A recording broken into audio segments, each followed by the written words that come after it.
കലിയുഗം എന്ന് പറയുന്നത് അത്ര അജ്ഞതയുടെ അന്ധകാരമാണ്, അധർമ്മമാണ്.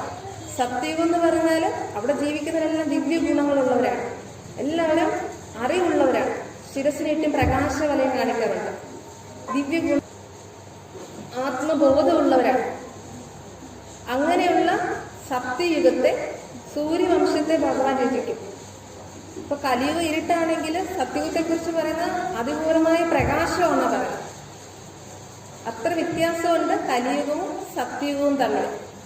അപ്പൊ ഈശ്വരൻ വന്ന് അങ്ങനെ ഈ സൃഷ്ടിയിൽ വലിയൊരു പരിവർത്തനം കൊണ്ടുവരും. അതെപ്പോഴാണ്? കലിയുഗത്തിന്റെ അന്തിമ സമയത്താണ്. അപ്പൊ അങ്ങനെ ഒരു ശ്രേഷ്ഠമായ കർത്തവ്യം ചെയ്യുന്നതിന്റെയും ഓർമ്മയ്ക്കായിട്ടാണ് നമ്മൾ മഹാശിവരാത്രി മഹോത്സവം ആഘോഷിക്കുന്നത്. എല്ലാ ആത്മാക്കളെയും പരമാത്മാവ് കണ്ടുമുട്ടാൻ വേണ്ടി വരും. അപ്പൊ അതുകൊണ്ട് പറയും പുരുഷോത്തമ സംഗമയുഗം എന്ന് പറയും. ആ ഉത്തമ പുരുഷന്മാരാക്കി മാറ്റുന്ന സമയം.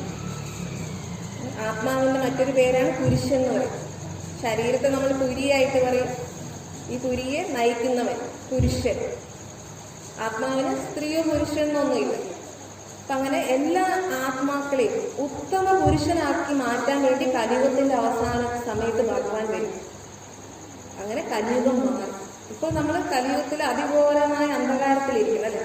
മുഴുവൻ ലോകത്തിലും അജ്ഞതയാണ്, ദുർവികാരങ്ങളാണ്, അധർമ്മമാണ്.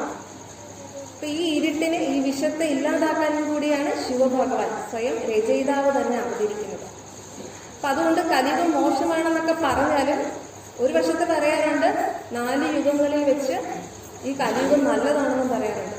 കാരണം പരമാത്മാവ് ഭൂമിയിൽ അവതരിക്കും, ഈ കലിയുഗത്തെ മാറ്റും, അധർമ്മത്തെ ഇല്ലാതാക്കും, വീണ്ടും ധർമ്മം പുനഃസ്ഥാപിക്കും.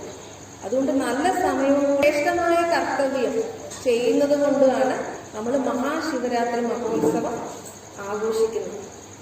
അപ്പൊ അങ്ങനെ ഭഗവാൻ വസിക്കുന്നത് എവിടെയാണെന്ന് നമുക്ക് മനസ്സിലായി. ബ്രഹ്മലോകത്തില്, നിരാകാരി ലോകത്തിലാണ് ശിവഭഗവാൻ വസിക്കുന്നത്. അതാണ് ദേശം. ഈശ്വരന്റെ കർത്തവ്യം നമുക്ക് മനസ്സിലായി. നമുക്ക് എല്ലാവർക്കും വന്ന് അറിവ് നൽകുന്നതാണ് ഭഗവാന്റെ മുഖ്യമായ കർത്തവ്യം.